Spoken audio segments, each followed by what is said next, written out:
তীব্র রাজনৈতিক মেরুকরণ আর বিভাজনের মধ্য দিয়ে স্বাধীনতার ২৫০ বছর পূরণ করল আমেরিকা। এই উপলক্ষে রাজধানী ওয়াশিংটনের ন্যাশনাল মলে আয়োজিত ফ্রিডম 250 সমাবেশে ভাষণ দিয়েছেন প্রেসিডেন্ট ডোনাল্ড ট্রাম্প। এ সময় দেশটির যুদ্ধজয়ী বীরদের অনন্য অবদানকে স্মরণ করেন প্রেসিডেন্ট ট্রাম্প।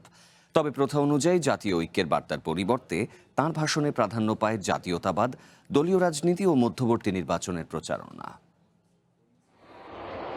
জমকালো আয়োজনের মধ্য দিয়ে উদযাপন করা হলো আমেরিকার জন্মবার্ষিকী। ব্রিটিশ ঔপনিবেশিক শাসন থেকে মুক্তির ২৫০ বছর পূর্তিতে দেশবাসীকে শুভেচ্ছা জানান প্রেসিডেন্ট ডোনাল্ড ট্রাম্প। ওয়াশিংটন ডিসির ন্যাশনাল মলে দেয়া ভাষণে আমেরিকার বীরত্বপূর্ণ ইতিহাস ও এর রূপকারদের স্মরণ করেন ট্রাম্প।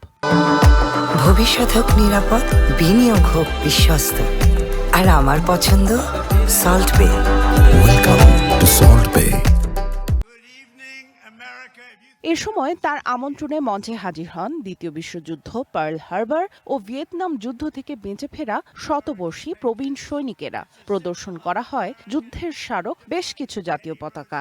আমেরিকানদের সাহস ও বীরত্বের প্রশংসা করেন ট্রাম্প। পাশাপাশি নাসার আর্টেমিস 2 চন্দ্রাভিযানের নভোচারীদেরও মঞ্চে পরিচয় করিয়ে দেয়া হয়। গত ২৫০ বছরে পৃথিবী বহু বড় বড় সাম্রাজ্য আর ভয়ানক স্বৈরশাসকদের উত্থান পতন দেখেছে। তারা এসেছে এবং চলেও গেছে, কিন্তু ২৫০ বছর পরেও এই আমেরিকান প্রজাতন্ত্র আজও মাথা উঁচু করে দাঁড়িয়ে আছে। আমাদের পতাকা সগৌরবে উঠছে। আমাদের প্রতিষ্ঠারা মহান ছিলেন বলেই আমরা আজ সমৃদ্ধ।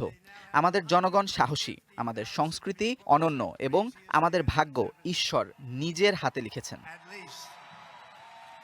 স্বাধীনতা দিবসের ভাষণে ট্রাম্প তার দল রিপাবলিকান পার্টি সমর্থিত নির্বাচনী বিল সেভ আমেরিকা অ্যাক্টের পক্ষে জোরালো সমর্থন ব্যক্ত করেন।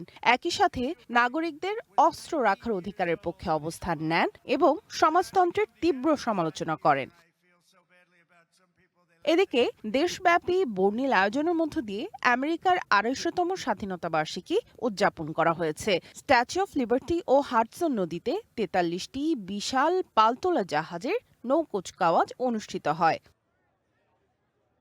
আমেরিকার পতাকার রঙে আকাশে দেশটির বিমান বাহিনী ও ফ্রান্সের বিমান বাহিনীর যৌথ প্রদর্শনী অনুষ্ঠিত হয়। New York, Washington DC, California সহ প্রধান প্রধান শহরগুলোতে জমকালো আতশবাজির মাধ্যমে উদযাপন করা হয় আমেরিকার জন্মবার্ষিকী। সামিয়া জান্নাহ, ওয়ান ইন্টারন্যাশনাল ডেস্ক।